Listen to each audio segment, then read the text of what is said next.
Fala galera, eu sou a Cristiane Serra e esse é o segundo episódio de 2023. Sim, chegamos já em 2023 e aqui a gente já tá botando a mão na massa, tá a pleno vapor. E hoje a gente vai falar de um tema que aterroriza alguns empreendedores, outros eu arrisco até que nem vão por esse caminho, por medo também, mas que não é tão bicho de sete cabeças como a gente vai ver aqui com o nosso convidado, o Pedro Branco, Head de Compliance do Silva Lopes Advogados. Pedro, bem-vindo de volta. Muito obrigado, Cris, pelo convite novamente. É sempre um prazer estar aqui conversando com as que envolvem o compliance. A gente já falou sobre um pouquinho especificamente sobre compliance também, desmistificando alguns medos que o mercado tem. Depois a gente falou sobre gestão de riscos também, trazendo sim, um pouco na prática, no dia a dia, como pode agregar valor. E hoje vamos desmistificar a questão da regulação, né? E tem muita coisa por aí, né? Tem muita coisa. E regulação é uma coisa que vai se movimentando muito, né? O regulador está sempre atuando, está sempre mudando. Então, tem bastante tema aí para a gente tratar e para a gente desmistificar. E Pedro, então vamos começar fazer aquela piada infame, assim, né? Começar pelo começo. Perdão da redundância. Mas para quem não está tão familiarizado com o mercado regulado, todas as fintechs são reguladas? Quais são os setores? Não são todas as fintechs que são reguladas. Vamos tentar montar o mapa de tentar identificar qual é o objetivo de uma regulação, né? Quando a gente fala de regulação, pensa que tem um órgão, geralmente federal, um órgão nacional, que ele começa a intervir nessa atividade e o principal objetivo dele é trazer segurança para garantir que caso uma empresa, caso uma fintech, caso um produto ou um modelo de negócio ele apresente risco pro mercado, ele possa impactar o mercado de uma forma mais ampla e não só ele mesmo, não só a sua atividade, daí o regulador precisa intervir para garantir este limite, que caso alguma empresa faça uma parada errada, vou utilizar uma palavra meio feia aqui, faça uma cagadinha, faça alguma coisa de errado, que isso não impacte o mercado como um todo. Sim. Então esse é o principal objetivo do regulador. O que pode acontecer? Qual é o pior risco? O que o regulador, em geral, ele evita? Impacto em cliente, então impactar a vida das pessoas e principalmente nos mais regulado. E aí quando a gente fala de setor financeiro, a gente está falando, claro, das fintechs, mas também a gente está falando de empresas financeiras que não utilizam base tecnológica, bancos comerciais tradicionais, bancos de desenvolvimento, tudo isso que perpassa o setor financeiro tradicional, e a gente também tem essas outras atividades que não são necessariamente de banco, instituição de pagamento, mas que estão ali dentro desse ecossistema, que é seguradoras, investidoras, representantes de investimento imobiliário. Então, basicamente, tudo que envolve dinheiro, envolve uma grande capacidade de atrair público e tem uma grande base de clientes, e que caso tu ofereça algum risco, caso tu faça alguma coisa que possa impactar o teu negócio e os teus clientes, isso pode gerar um efeito cascata, pode gerar um efeito dominó, e aí afeta o mercado como um todo, e é isso que em geral o regulador tenta evitar e tenta garantir que isto não aconteça. E essa é uma polêmica, as medidas tomadas pelos reguladores é uma polêmica não só no Brasil, mas no mundo todo, né? Então, a gente tem aí alguns entraves com algumas empresas aqui a gente está falando de empresas de base tecnológica porque é o nosso setor, né? E até recentemente, até Pedro me corrige se estiver errado, mas recentemente o estado de Nova York proibiu a mineração de criptomoedas. Exatamente. A criptomoeda foi um marco, assim, né, nessa questão de regulação, porque foi algo que surgiu e que ganhou um público muito grande, que o regulador não regulou de fato, então ele não entrou para garantir que essa atividade fosse feita de uma maneira correta, mas até então também não tinha conseguido barrar, porque ficava sempre essa perspectiva de o mercado precisa disso, o mercado está inovando, então é uma inovação, esse é o futuro. o regulador, ainda que não conseguisse manter isso de uma forma segura, também não conseguia impor barreiras para que isso não ocorresse. E a saída foi tentar fortalecer a própria moeda do país, né? Como aqui a gente tem o Banco Central desenvolvendo, está em fase de testes ainda, a questão do real digital. Exatamente. E qual que era o grande problema das criptomoedas, que agora a gente está tendo isso mais latente, né? Isso está de fato se materializando, e os reguladores, os governos estão conseguindo estabelecer esses limites, como o caso do Banco de Nova York. Um dos principais requisitos da regulação, uma das coisas que a regulação mais exige, é que tu de fato consiga rastrear toda essa movimentação financeira. Então, tu saiba de onde o dinheiro está indo, para onde ele está indo, quem são os beneficiários, quem são os agentes dessas transações.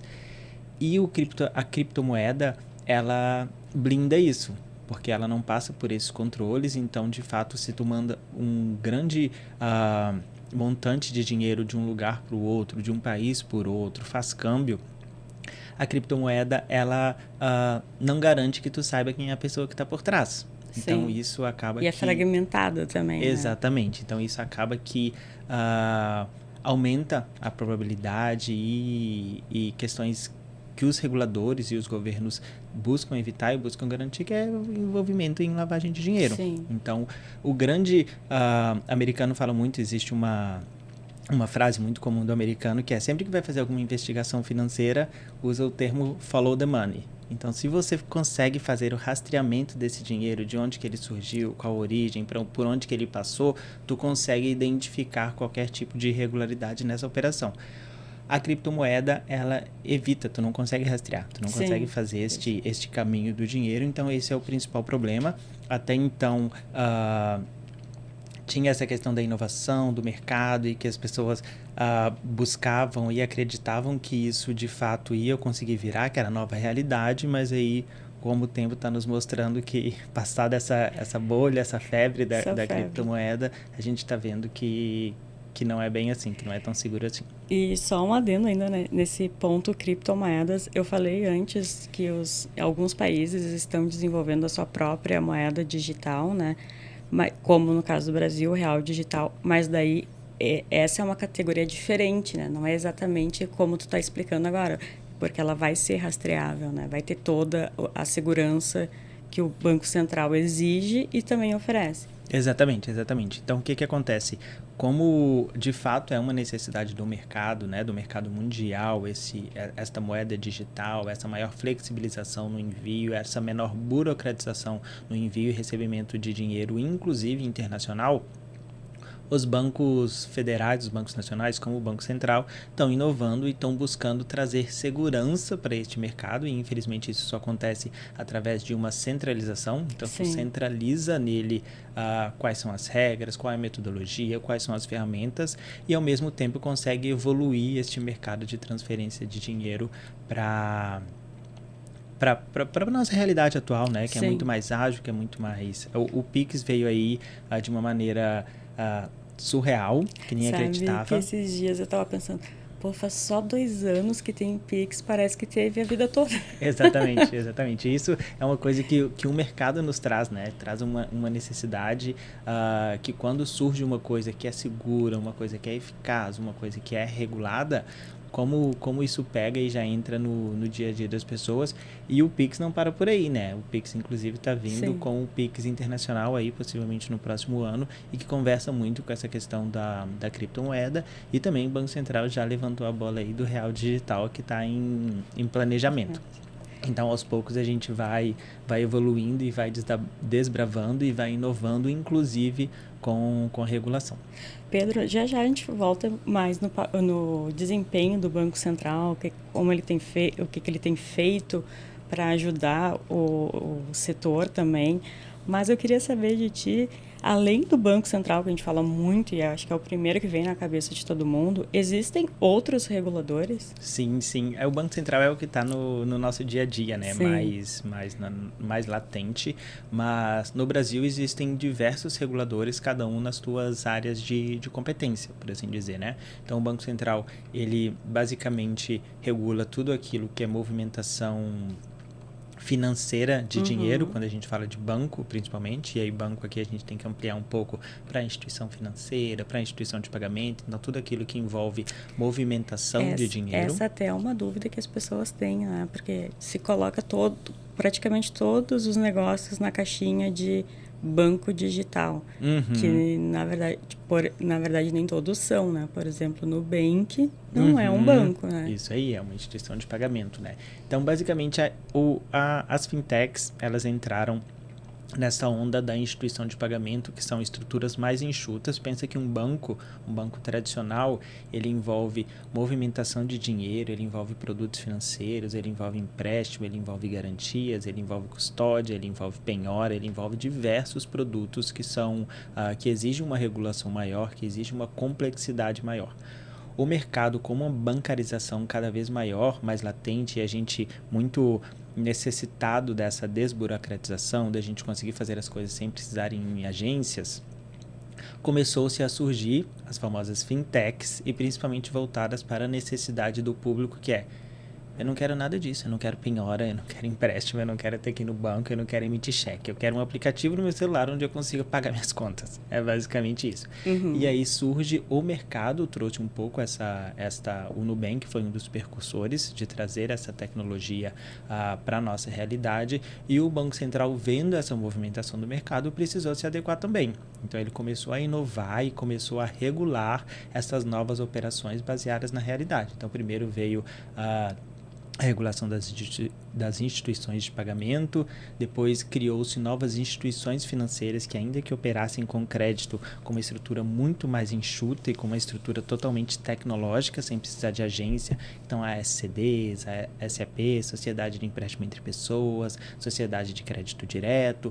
Então, o Banco Central, a regulação, ela vem se adaptando a essas novas realidades, adaptando as fintechs de fato, né? Porque até então o que a gente tinha eram agências e correspondentes bancários. Então a gente vai se adaptando e vai desburocratizando e fazendo com que novos entrantes também consigam fazer como o Nubank fez de uma maneira excelente, que é entrar neste mercado com uma estrutura enxuta, com uma estrutura tecnológica e fazer gerar valor para o cliente e dar ao cliente aquilo que ele precisa, não dando muito mais e não burocratizando toda essa experiência dele, né?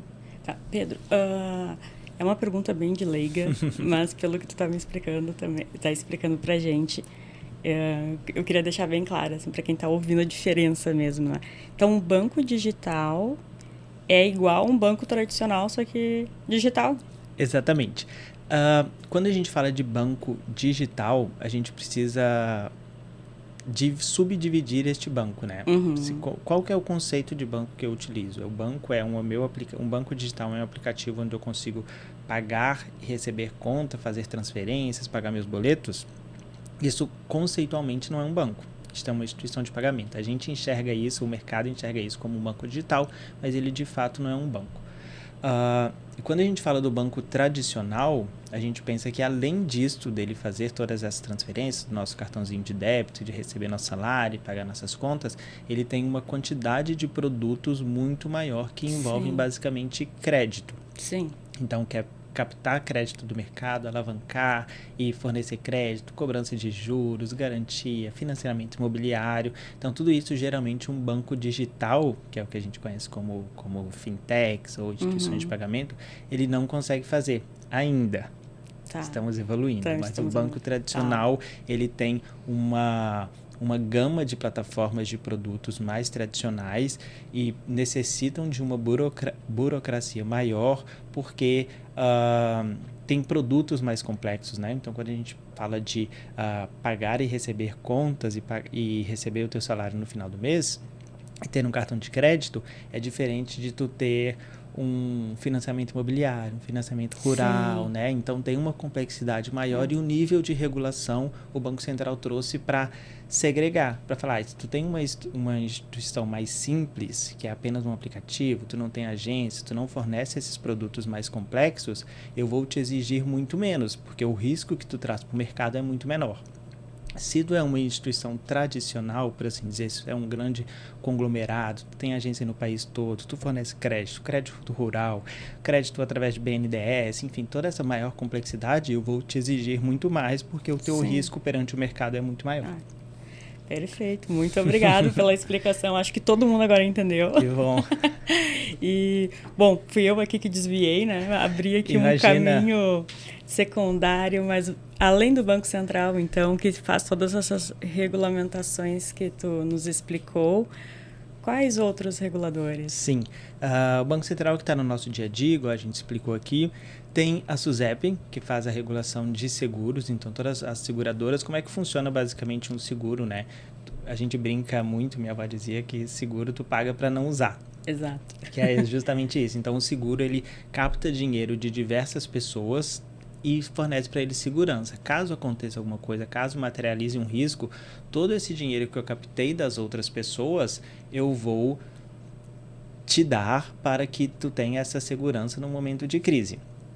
Pensa que isso traz um risco para o mercado muito grande, que é se todo mundo precisar ao mesmo tempo e não tem dinheiro, porque a gente tira dinheiro, as pessoas pagam infinitamente menos do que de fato elas utilizam quando alguma coisa acontece. Então tem toda uma questão de gestão de carteira, de gestão de perfil, de gestão de classificação de risco que uma seguradora precisa ter, porque se ela não faz isso muito bem, a chance dela quebrar e não atender ninguém é muito grande. Então a gente tem a SUSEP que faz esse papel perante as seguradoras. A gente também tem a CVM, que traz essa regulação para o mercado de valores imobiliários, que é basicamente investimentos, né? Então, quando a gente fala de fundos de investimento, quando a gente fala de ações em bolsa, ações de companhias de capital aberto, tudo isso também envolve uma questão muito grande de riscos, de gestão de carteira. A gente tem um mercado que as pessoas, apesar de serem muito ávidas por investimento, cada vez mais, as pessoas têm pouco conhecimento. Então, a gente tem os consultores de valores imobiliários, que eles têm uma responsabilidade perante o mercado muito grande e que a própria CVM regula. Tu precisa ser certificado, o que tu pode falar, o que tu não pode falar, qual tipo de risco tu pode assumir, qual tipo de risco tu pode falar para o teu cliente para ele assumir. Então a CVM, ela faz essa regulação mais voltada para valores imobiliários, que no dia a dia é o que a gente chama de bolsa de valores, bolsa de ações. Então esses são os três principais: Bacen, CVM e SUSEP. E daí a CVM, quando a gente vê aquelas notícias, empresa X recebeu XX investimento, esses investimentos e às vezes até a venda, né, Pedro, de uma empresa, elas precisam da autorização, essa transação precisa da autorização muitas vezes tanto da CVM quanto do Banco Central, né? Como é que funciona isso? Exatamente. Quando a gente fala de uma empresa, ela pode ter o capital que a gente chama de capital aberto e capital fechado. Sim. Se eu tenho uma empresa de capital fechado, eu tenho um hall de sócios que são donos daquela empresa e que isso não é comercializado no dia a dia. Então, essa empresa ela não é regulada pela CVM. A partir do momento que eu abro o capital dessa empresa, o que eu falo? Eu falo para o mercado que, a partir de agora, qualquer pessoa que quiser entrar como sócio dessa empresa pode. E isso acontece de maneira dinâmica. Então, tu pode comprar e vender ações dessa empresa a todo tempo. Para tu fazer isso, a CVM ela exige que tu primeiro que tu contrate uma empresa que possa fazer essa comercialização para você. Então essa empresa ela precisa ter todo os certificados, ter todos os controles que a CVM exige, e a empresa também ela precisa garantir o mínimo de transparência, porque o que eu estou dizendo para o mercado é, olha, essa empresa que ela está apta para receber investimentos. Se é uma empresa que eu não consigo garantir a qualidade das informações, a qualidade dos balanços financeiros, se o mercado não sabe ou não consegue confiar no que de fato está acontecendo dentro dessa empresa, a gente tem um risco muito grande de investimentos errados e de investimentos baseados em informações que são até mesmo falsas. Então a CVM ela busca garantir essa saúde e essa transparência desse mercado de comercialização de ações. Perfeito. E Pedro, agora uma questão assim mais opinativa mesmo é como tu lê, como tu entende o papel do... Vamos falar primeiro do Banco Central, né? Sim. Que é o que está no dia a dia, diante do cenário atual que nós temos. Sim. Quando a gente fala, não vou falar só do Banco Central, vou falar Claro. como um todo, tá? De regulação como um todo. Quando a gente fala de regulação como um todo, o que o mercado, os empresários geralmente veem é: vou ter que gastar. É um custo a mais porque vou ter que implementar controles, vou ter que contratar mais gente, vou ter que fazer coisas que eu não faria se eu não fosse regulado. Eu tenho uma visão um tanto quanto diferente desse posicionamento e é o que eu vou tentar transmitir aqui para vocês E que estão nos escutando. mudar o pensamento de quem está escutando. Mudar o pensamento dos que estão escutando, tá? Quando a gente tem um negócio, claro que a gente quer fazer negócio. A gente quer que esse negócio prospere, a gente quer fazer dinheiro, a gente quer evoluir com este processo, a gente quer impactar cada vez mais positivamente as pessoas que trabalham com a gente, as pessoas, os nossos clientes. Então tem um objetivo negocial durante toda essa jornada, né? Se a gente olha só para esses benefícios e para estes controles negociais, a gente deixa de lado a questão da gestão de riscos, que é um pouco do que a gente falou aqui no episódio anterior que eu participei. A empresa, ela precisa sempre buscar segurança e buscar perenidade. Então, eu quero vender, eu quero impactar positivamente a vida do mercado, das pessoas que trabalham comigo, dos meus fornecedores e dos meus clientes. Mas eu preciso fazer isso de uma maneira segura e durante um longo período de tempo. Se eu não cuido da minha gestão de riscos, se eu não cuido da minha segurança, isso pode ter o efeito completamente reverso, que é tu impactar negativamente a vida do mercado e a vida das pessoas. Quando a gente fala de gestão de riscos, a empresa internamente ela tem todo esse trabalho de qual é o meu modelo de negócio, o que pode dar errado, o que eu tenho que me preocupar, o que eu não posso deixar escapar, o que precisa estar aos meus olhos. Quando a gente fala de regulador, ele faz esse trabalho para ti. Sim. Ele já te diz o que tu precisa fazer para que tu tenha segurança. Ele já te diz, olha, tu precisa saber quem são os teus clientes, porque o teu cliente pode estar utilizando a tua plataforma para cometer crime financeiro. E a gente não quer isso. Olha, seguradora, tu precisa fazer a tua classificação de riscos, porque se todo mundo pedir ao mesmo tempo o teu seguro, e se tu não tiver uma diversificação na tua carteira, tu não vai durar 2 anos. Então, o próprio regulador, ele te dá o que tu precisa fazer. Então, é muito mais fácil quando tu é regulado do que quando tu não é regulado. Porque quando tu não é regulado, tu ainda precisa entender e precisa fazer esse passo anterior, que é saber o que pode dar errado, com o que eu preciso me preocupar. E quando a gente fala de regulação, ela já te dá isso. Então, eu costumo...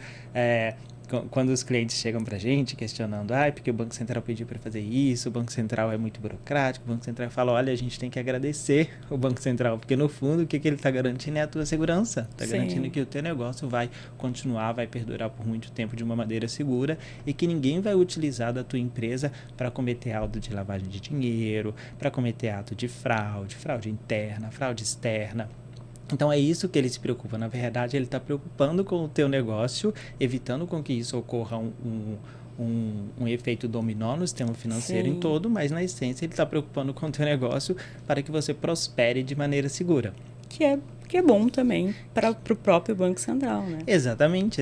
Acaba que é um ganha-ganha, né? O Banco Central, ele garante o sistema financeiro, a CVM garante o sistema de valores mobiliários, a SUSEP garante o sistema de seguros e, ao mesmo tempo, se a tua empresa está inserida nesse sistema, tu também vai ter uma garantia, vai ter uma segurança de perenidade e vai poder fazer os teus negócios de maneira cada vez mais transparente, por assim dizer.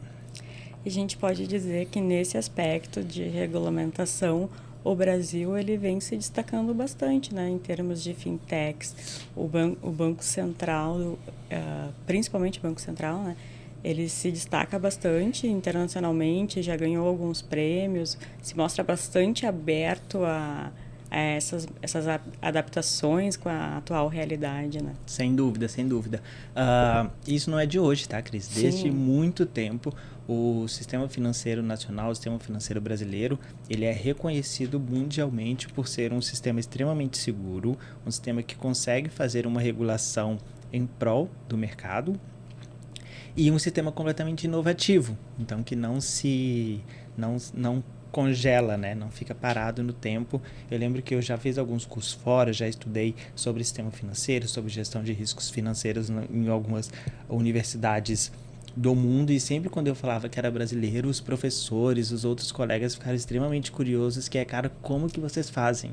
Ensinam pra gente o que vocês fazem, porque é fantástico, a gente é referência mundialmente. Claro que a gente, como pessoa física, né, no dia a dia a gente é mal acostumado, a gente tem essa tendência de reclamar, de achar que as coisas não funcionam, mas pro objetivo que é garantir a segurança do sistema financeiro nacional, a transparência, são pouquíssimos países do mundo que conseguem fazer o que a gente consegue fazer sem deixar a inovação de lado.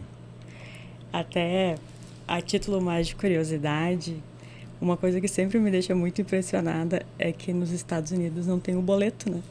Exatamente. A gente acha que tem boleto em todos os lugares. Que hoje o boleto já tá meio que em desuso, né? Por causa do Pix. Exatamente. Outra coisa que quando as pessoas viajam para fora, principalmente para os Estados Unidos, pensam não posso parcelar no cartão de crédito, não posso comprar meu iPhone parcelado de 12 vezes, igual eu passo no Brasil. Então, são coisas que o mercado brasileiro, ele traz de uma forma tão segura, de uma forma tão perene, que a gente não se dá conta, né, dessas inovações. O Pix também, olha, diversos países do mundo extremamente avançados, com economias extremamente mais seguras e mais avançadas, países desenvolvidos, não conseguiram até hoje implementar transferências online, que é o que o Pix nos traz, de maneira segura, de maneira rápida, do jeito que o Brasil fez, e que já hoje em dia, salvo engano, o Pix representa de 40% a 50% de todas as transações em 2 anos. Então, já ultrapassou todas as outras formas de transações. Exatamente. Então, o Banco Central, o Sistema Financeiro Nacional como um todo, é um sistema muito reconhecido mundialmente, não à toa. E recentemente, falando ainda de Pix, o Banco Central anunciou que vai abrir o projeto, os dados no sentido de como fazer o Pix funcionar, não os dados das pessoas, né? Exatamente. Para que outros países também possam desenvolver suas plataformas no mesmo molde. E, Pedro, nem tudo são flores, né? A gente está vendo aqui que o objetivo e essa perspectiva que tu traz, eu acho que ela é muito boa, de que esses reguladores, eles estão, na verdade, buscando auxiliar e facilitando a vida dos empreendedores, de fintechs e todo mundo mais que está no mercado financeiro, mas existem muitos desafios, né? Um deles é a quantidade de regulamentações, resoluções que existem, inclusive até para o empreendedor identificar que tipo de fintech ele é. E aqui eu já deixo uma dica também, gente, que no nosso site do Silva Lopes Advogados, a gente tem a nossa inteligência artificial, o Todd, que ele aprendeu todas as regulamentações de fintech, e conforme você vai respondendo ali de maneira bastante prática e didática até, ele vai indicar qual categoria o seu negócio se encaixa mais, e depois, claro, remeter a uma pessoa aqui do escritório para que você possa continuar o processo. Mas, então, ele faz tudo isso em menos de 2 minutos, coisa que um advogado levaria 6 dias, se eu não me engano. Isso aí. Dos desafios, tá, Cris? Primeiro desafio é a gente desmistificar. Acho que é o que a gente está fazendo aqui. Então, mudar um pouco o mindset deste medo de regulador, de achar que o regulador só quer atrapalhar, que o regulador só quer burocratizar, porque esse não é o objetivo. Então, quando a gente começa a captar e mudar esse pensamento de, ok, qual é o objetivo desse regulador, né? Por que ele está pedindo para eu fazer isso? Faz sentido? A gente começa a enxergar as coisas de uma forma mais claras e começa a fazer aquilo e implementar aquilo que de fato faz sentido para a minha empresa, né? E aí eu paro de implementar as coisas porque a regulação está me pedindo e começo a implementar as coisas que façam sentido para a minha empresa e que, porventura, atendem à regulação. Então, acaba que fica muito mais didático, fica muito mais dinâmico, agrega valor para a tua empresa, agrega segurança e a gente também começa a entender um pouco desse objetivo do regulador. Então esse é o primeiro passo, mudar o mindset. O segundo passo é, mudando esse mindset e entendendo o objetivo da regulação, é fazer o que faz sentido para a minha empresa. Então, se eu leio e sai uma nova resolução igual saiu na semana passada, a partir de agora, instituições de pagamento precisam implementar um sistema de controles internos. Se eu não entendo o que o controles internos busca garantir numa empresa e eu me desespero sabendo que eu vou ter que implementar um controles internos e eu entro no site do Santander ou do Banco do Brasil ou da Caixa e vejo a estrutura de controles internos dele e acho que vou ter que implementar aquilo na minha empresa, aí de fato se torna um problema. Sim. Porque olha o tamanho, olha a complexidade, né? Olha o porte de uma empresa dessa para tu pegar toda a estrutura, todo o sistema de controles internos e querer colocar na tua fintech. Sim. Aí, de fato, começa a ser um problema. As regulações, principalmente a regulação do Banco Central, ela traz muito claro em basicamente todas as resoluções dela que tu precisa implementar controles que estejam adequados à complexidade, ao porte da tua empresa. Então, este know-how, este conhecimento, a identificação desse objetivo, ela se faz realmente importante para que isso não torne um problema. Corroborando com o que tu disse, o maior problema, a maior complexidade é justamente este arcabouço de regulações, né? É um arcabouço de regulações muito amplo, muito complexo, que faz referências a diversos documentos e diversos setores e que se tu de fato não tem este conhecimento prévio de funcionamento do sistema financeiro nacional, de o que é uma instituição de pagamento, o que é uma instituição financeira, o que é um banco múltiplo, o que é um banco comercial, o que é um cartão pré-pago, o que é um cartão pós-pago, tu te perde. Porque é uma regulação fazendo referência a outra, e aí a gente tem a resolução, que traz um pouco de diretrizes, a gente tem os comunicados, a gente tem a circular, a gente tem as cartas circulares, então toda uma coisa vinculada à outra. E que mudam às vezes constantemente. Mudam constantemente, então assim, a gente vai dormir pensando numa estrutura e no outro dia acorda tem uma regulação diferente, então de fato esta complexidade ela existe e nestes casos nada melhor do que tu contar com a ajuda de profissionais que se dedicam a isso. Né? Sim, então é importante tu ter um respaldo, tu ter uma assessoria jurídica de compliance que vai te apoiar nisso, ou tu ter um profissional capacitado em casa para que consiga fazer essa leitura, para que consiga identificar os objetivos, para que consiga mapear tudo aquilo que é aplicável para a tua empresa e aquilo que faz sentido para você implementar, mesmo porque no momento de discussões, no momento de uma investigação, no momento de um processo administrativo, no momento de um processo de autorização para funcionamento do regulador, no momento de uma auditoria, a gente tem isso tudo muito mapeado e que a gente saiba exatamente o que eu implementei, por que eu implementei e aquilo que eu porventura não implementei, eu também ter justificativa. Eu não implementei, por mais que na regulação esteja falando, talvez, tu precisa ter um diretor responsável pela atividade de crédito na tua empresa.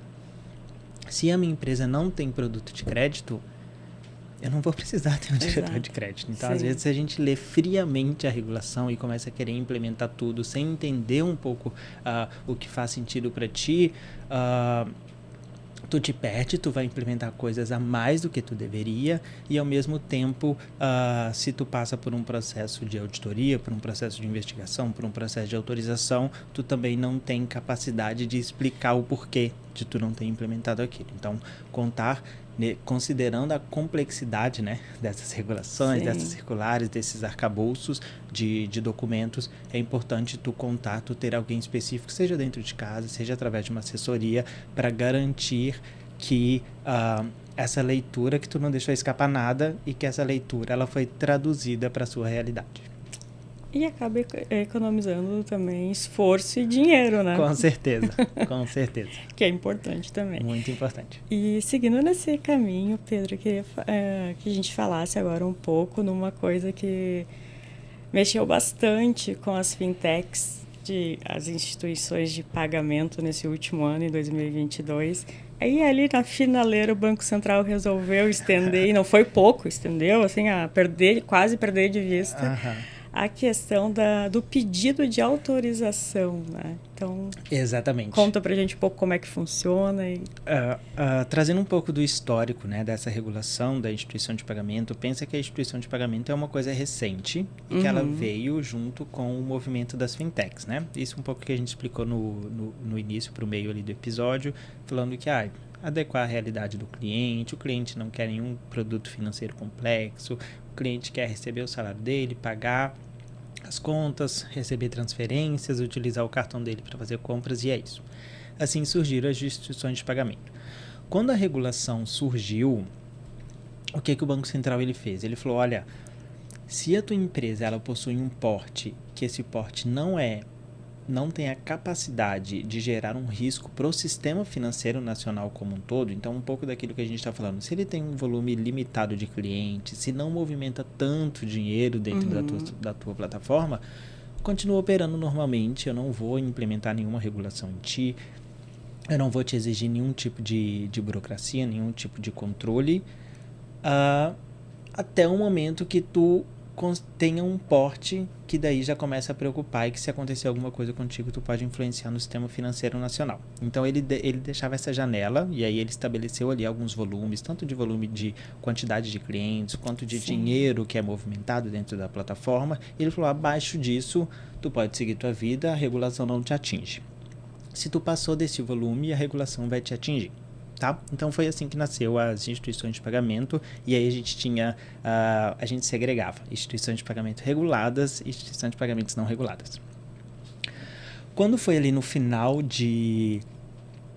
não sei se foi de 2019, 2020 por ali, como veio muita instituição de pagamento.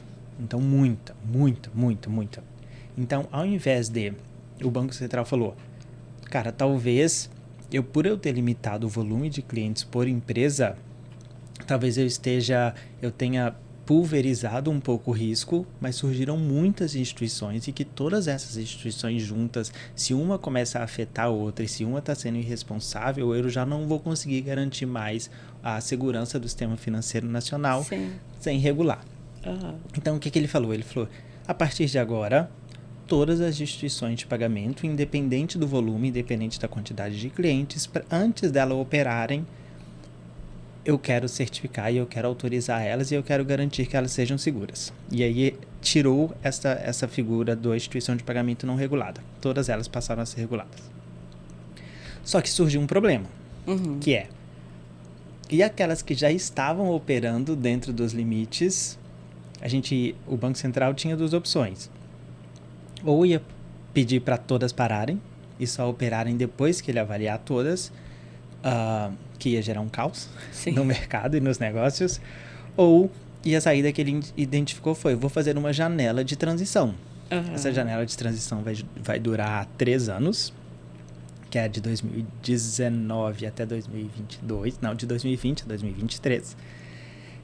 E baseado no volume, no tamanho, aos poucos eu vou passando por o processo de autorização dessas empresas que já estão funcionando. Continuem funcionando e durante esses 3 anos a gente faz essa higienização e a gente passa por todas pelo processo de autorização.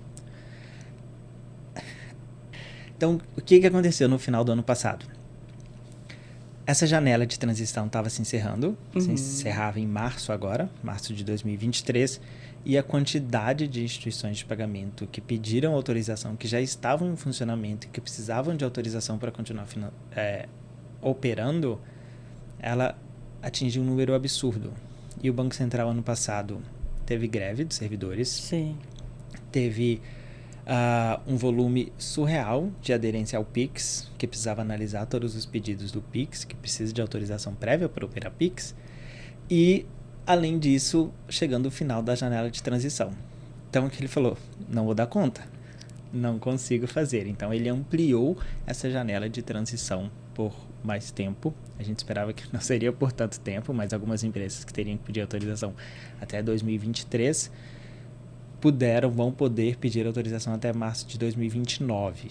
Foi. Foram 6 anos aí de... Foi uma folga considerável. Isso, uma folga considerável, e ao mesmo tempo ele começou a atacar primeiro as pessoas que trazem um maior volume. Então ainda continua com aquele objetivo de vou mitigar o que me traz mais risco primeiro e vou alongar o que me traz menos risco ao longo do tempo, e assim ele consegue ir trabalhando. Exemplificando, a gente pode fazer uma analogia às emergências de hospitais, né? Que tem aquele padrão de cores. Então, se é muito urgente, tu recebe a pulseirinha vermelha ou laranja. Se é um médio, a amarela. Se é menos, se é uma coisa mais tranquila, geralmente eu sou a mais tranquila quando eu vou, é a verde ou azul, né? Exatamente. Então, que é vai esperar mais, no caso, para ser atendido. Exato. Então, as empresas que possuem um volume maior de movimentação financeira, um volume maior de clientes, e que, se não estiverem aderentes, se não tiverem essa segurança que o Banco Central exige, possam gerar um impacto maior, elas estão no início dessa janela. Então, não foi adiado tanto assim. As que são mais tranquilas, têm menos clientes, menor movimentações, que se tiver algum problema não vai ter um impacto tão grande, daí elas foram mais ali pro final. Perfeito. E, Pedro, as empresas que estão começando e precisam da autorização para operar, os requisitos são exatamente iguais aos requisitos de quem já está operando? Sim. Geralmente os requisitos eles são voltados para o negócio, então para o tipo de instituição, né? Então uma instituição de pagamento que emite apenas cartão de débito, que é uma instituição de pagamento pré-paga, que a gente chama, ela tem alguns requisitos. Uma instituição de pagamento pós-paga, que emite cartão de crédito, por exemplo, ela tem outros requisitos. Isso independe se ela já estava operando, se ela vai entrar agora, os requisitos são o mesmo por tipo de instituição.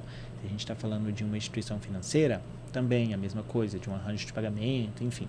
Então, depende mais do tipo de instituição, do tipo de produto, do tipo de negócio que tu tem, do que se tu já estava operando ou não. Perfeito. Tá?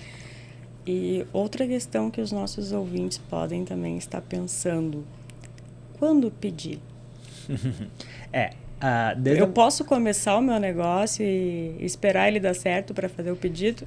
Depende do tipo do teu negócio, né? Isso que a gente é isso que o Banco Central ele está tentando limitar. Para instituições de pagamento pré-paga, eu não posso começar a operar atualmente, já pude no passado, mas atualmente eu não posso começar a operar sem eu ter a autorização do Banco Central. Então, eu preciso ter o meu plano de negócios, eu preciso explicar como é que vai funcionar, como é que eu vou cumprir a legislação, como é que eu vou identificar meus clientes, como que eu vou garantir que a minha plataforma não seja utilizada para lavagem de dinheiro, quais são os diretores responsáveis pelas atividades, como é que vai funcionar a minha ouvidoria, como é que vai funcionar agora o meu sistema de controles internos. Então, tudo isso, previamente, eu preciso apresentar para o Banco Central. Ele vai ver o teu requisito, vai ver o teu modelo de negócio, vai ver o que tu está se comprometendo a fazer ali. Ele vai falar, ok, segue desse jeito, está autorizado a funcionar, pode começar a tua operação. Então, tu precisa dessa autorização prévia. Para outros tipos de instituição, ele ainda manteve esse limite. Então, para alguns outros modelos de negócio, alguns produtos, não. Tu ainda pode começar a operar, desde que com os limites pré-estabelecidos, tanto de quantidade de clientes, quanto de volume transacionado, até determinado montante. E aí, depois desse montante, tu precisa fazer o pedido de autorização. Então, depende muito do modelo de negócio, do tipo de produto que tu está trazendo para o mercado. Então, é realmente necessário sempre uma avaliação prévia, né? Se debruçar em cima do modelo de negócio, como tu disse, sempre que possível contar com uma assessoria externa ou com alguém interno, mas que esteja bastante familiarizado com o tema. E então também, Pedro, agora para a gente se encaminhar para o final, assim, o que tu diz... Peraí, deixa eu de novo. O que tu sugere para as empresas que estão se preparando para fazer esse pedido, independente se elas já estão operando ou não? O primeiro passo, eu acredito piamente que é buscar uma assessoria qualificada. Tá? Essa assessoria qualificada, ela vai trazer não só a leitura da regulação e o que é aplicável para você, porque isso internamente também pode ser feito. A gente tem algumas ferramentas que auxiliam nessa identificação das resoluções que são aplicáveis ao teu negócio, mas essa assessoria ela vai conseguir, como ela acompanha o mercado, acompanha o Banco Central, acompanha outros players do mercado, então ela já sabe o que dá certo, quais são as maiores preocupações do Banco Central, quais são as maiores preocupações do mercado, então ela vai conseguir te trazer de uma forma muito mais personalizada, de uma forma muito mais eficiente, qual é a segurança que o Banco Central está buscando do teu negócio e ao mesmo tempo sem onerar muito, sem burocratizar muito. Então, cuidando da experiência do usuário, cuidando da agilidade. Então, essa assessoria especializada, ela vai te dar essa segurança e também vai ter um apoio, quase que eu digo ali, emocional, né? Porque é um processo de fato burocrático, é um processo que dá medo, porque imagina que tu tem uma empresa, tu tem um modelo de negócio e tu tá precisando convencer um terceiro de que o teu negócio é seguro. E que se aquele terceiro ele não confia que o teu negócio é seguro, ele não vai deixar tu operar, não vai deixar a tua empresa rodar. Então, tem um receio muito grande do que disso dá errado, então até um apoio emocional ali do dia a dia, de acompanhamento, de dar segurança para garantir que tudo vai dar certo e que por talvez uma coisa boba, um pequeno detalhe, tu não perca... Não digo nem de ser negado a tua autorização para funcionar, mas às vezes tu perca tempo ali, né? Porque às vezes tu esqueceu alguma coisa, então, e aí ele vai te pedir mais documentações, talvez ele vai querer fazer uma auditoria na tua empresa e que esse processo pode se alongar por mais tempo. Então, ter uma assessoria especializada e principalmente uma assessoria que acompanhe o mercado e que saiba como o Bacen funciona, que sabe o que o mercado está fazendo, como o mercado está se adaptando a essas novas realidades, essas novas regulações, eu entendo que é essencial para passar por este processo da maneira mais tranquila possível. Perfeito, então, Pedro. A gente te agradece muito aqui a participação, a primeira deste ano, né? Mas o Pedro já está virando figurinha carimbada aqui, né? Aqui a gente não tem problema com figurinha repetida. Que bom, que bom. A gente adora, inclusive. Tá virando já um co-host. Já fez às vezes de host, mas... É verdade, já teve uma vez que eu fiz ali um co-host contigo, né? Mas muito obrigada, Pedro. Com certeza cumpriu a tua missão, que era desmistificar esse mercado. Que bom. E então, para finalizar, eu só tenho mais uma perguntinha capciosa, assim, mas... o que tu espera para este ano do mercado regulado? 500 mil novas regulamentações. Sim, pergunta de $1 milhão, né? O que esperar? Eu acredito que no final do ano passado, o Banco Central, essa mudança na janela de transição das IPs e algumas outras resoluções também, elas já trouxeram um pouco uma nova batida, por assim dizer, algumas mudanças críticas, algumas mudanças importantes no mercado, principalmente no mercado de fintechs. Então, para IPs, para SCDs, para SAP, instituições financeiras exclusivas de plataformas digitais. Então, eu acho que a gente, durante o início desse ano, ainda pode acontecer alguma coisa para consolidar, de fato, essas resoluções, essas regulamentações.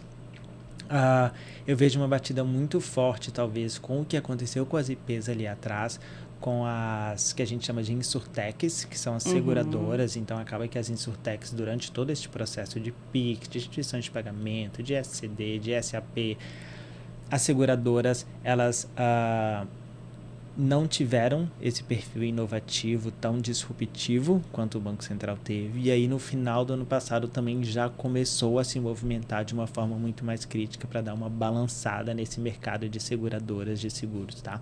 Então, esta seria, eu acredito, a minha grande aposta para 2023 aí, seria o mercado das insurtechs.